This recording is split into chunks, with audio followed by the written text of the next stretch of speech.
Hello everyone, welcome back to Neeraja foods. ఈరోజు మనము పప్పుని డిఫరెంట్ వేలో ఎలా వండుకోవాలో ఇక్కడ ఈ వీడియోలో చూపించబోతున్నాను. ఈ పప్పుని మనము ఎర్రపప్పుని యూజ్ చేసి వండుకోబోతున్నాము. ఎర్రపప్పుతో ఇలా ఒక్కసారి పప్పుని చేసుకొని తిని చూడండి. ఎంతో టేస్టీతో పాటు రుచి కూడా మరింతగా పెరుగుతుంది. దీన్ని మనము ఈ విధంగా నేను ఇక్కడ చూపిస్తున్న విధంగా ఒకసారి ట్రై చేసి చూడండి. దానికి ముందుగా మనము ఈ పప్పుని సింపుల్ వేలో ఎలా చేయాలో ఇక్కడ చూపించబోతున్నాను. దానికోసము 1 కప్పు ఎర్రపప్పును తీసుకొని 4 ఉల్లిపాయలు తీసుకుంటే సరిపోతుంది. ఇక్కడ ఉల్లిపాయలను కట్ చేసి పెట్టుకోవాలి. ఎర్రపప్పుని 2-3 సార్లు కడిగి నీళ్లు పోసి నానబెట్టుకోవాలి. అది నానుతుండగానే ఒక కడాయి తీసుకొని దాంట్లో 2 చెంచాల నూనె పోసి తర్వాత 1 చెంచా జీలకర్ర, 1 చెంచా ఆవాలు వేసుకోవాలి. అవి వేగుతుండగానే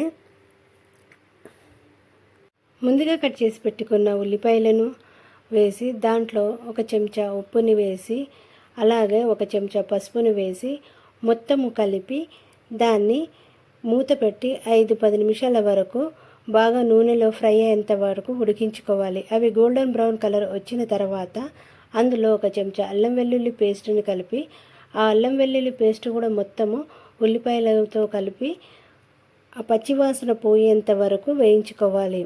అది వేగిన తర్వాత మనము ముందుగా నానబెట్టుకున్న పప్పుని నీళ్ళతో సహా వేసుకోవాలి. నీళ్ళు ఇక్కడ ఎక్కువగా పోసుకోకూడదు, ఎందుకంటే పప్పు మరి మెత్తగా ఉండి వాటర్గా ఉండే విధంగా ఉడికించుకోవటం లేదు. మనము పప్పుగానే ఉండాలి, కానీ ఆ పప్పు అన్నది గట్టిగా కాకుండా మెత్తగా ఉంటే సరిపోతుంది. ఆ విధంగా ఉడికించుకుంటే సరిపోతుంది.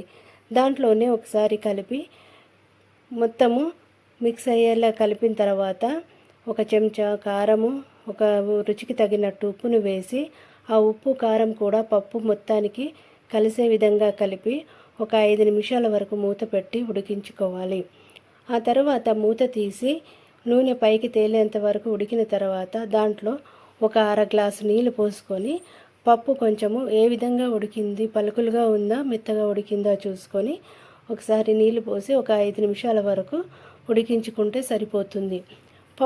పప్పు మొత్తము ఉడికిన తర్వాత దాంట్లో 1 చెంచా కొబ్బరి పొడిని వేసి మొత్తము మిక్స్ చేసి మరో 5 నిమిషాల వరకు మూత పెట్టి ఉడికించుకోవాలి.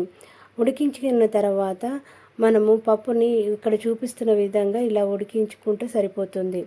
దాంట్లోనే మనము ముందుగా కట్ చేసి పెట్టుకున్న సన్నగా కట్ చేసిన కొత్తిమీరను వేసి మొత్తం ఆ పప్పులో మొత్తానికి కలపాలి. దాని తర్వాత మనము స్టవ్ ఆఫ్ చేసుకొని పప్పు మొత్తాన్ని సర్వింగ్ బౌల్లో సర్వ్ చేసుకుంటే ఎంతో రుచికరమైన ఎర్రపప్పు రెడీ. దీన్ని మనము సింపుల్ వేలో చేసినప్పటికీ కూడా టేస్ట్ మాత్రం అదిరిపోతుంది. ఒక్కసారి ఇలా నేను చేసినట్టుగా యాస్టీస్గా మీరు చేసుకొని ఎలా వచ్చిందో కామెంట్లో తెలపండి. నా వీడియోస్ కనుక మీకు నచ్చినట్లయితే లైక్ చేసి ఫ్రెండ్స్కి షేర్ చేసి సబ్స్క్రైబ్ చేసుకోండి. మరిన్ని కొత్త వీడియోస్తో మళ్ళీ కలుద్దాం. Thank you for watching.